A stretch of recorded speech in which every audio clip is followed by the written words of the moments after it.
അഷ്റഫുൽ ഖൽഖ് റസൂലുള്ളാഹി സ്വല്ലല്ലാഹു അലൈഹി വസല്ലം തങ്ങളോട് മഹബ്ബത്തുണ്ടെങ്കിൽ 10 അടയാളങ്ങൾ പഠിപ്പിച്ചു ഇമാം ഖാദി ഇയാദ് റഹ്മത്തുള്ളാഹി അലൈഹി.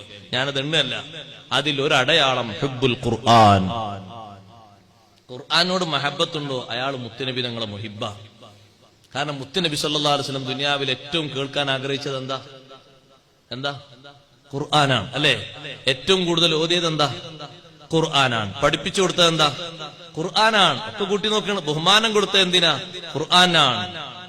ഖബറിലേക്ക് വെക്കുമ്പോഴും തങ്ങൾ ചോദിച്ചില്ലേ ഉഹദിൽ വെച്ച് 2 ആളെയും 3 ആളെയൊക്കെ സ്ഥലപരിമിതി കൊണ്ട് ഖബറിലേക്ക് വെക്കുമ്പോ തങ്ങളെ ചോദ്യം അയ്യുഹും അക്സറു അഖ്ദൻ ലിൽ ഖുർആൻ, ഈ 3-ൽ ആരാണ് കൂടുതൽ ഖുർആൻ പഠിച്ചവർ? സഹാബത്ത് ചൂണ്ടിക്കാണിക്കുമ്പോ ആദ്യം മുൻഗണന കൊടുക്കുന്നത് കൂടുതൽ ബഹുമാനമുള്ള ആൾക്കാണ്.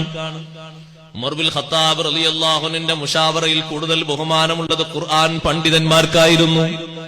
39 ആളുകൾ മുശാവറയില്, ഒരു ചെറുപ്പക്കാരൻ മാത്രമുണ്ട് ആ മുശാവറയില്. ബാക്കിയുള്ള സ്വഹാബിമാരൊക്കെ പതുക്കങ്ങനെ ഒരു മുറുമുറുപ്പ്, ദേഷ്യം കൊണ്ടല്ല, അവരുടെ സംശയം കൊണ്ട്. നമ്മക്കൂല്ലേ മക്കള്? എന്താ ഒരു ചെറുപ്പക്കാരൻ മാത്രം?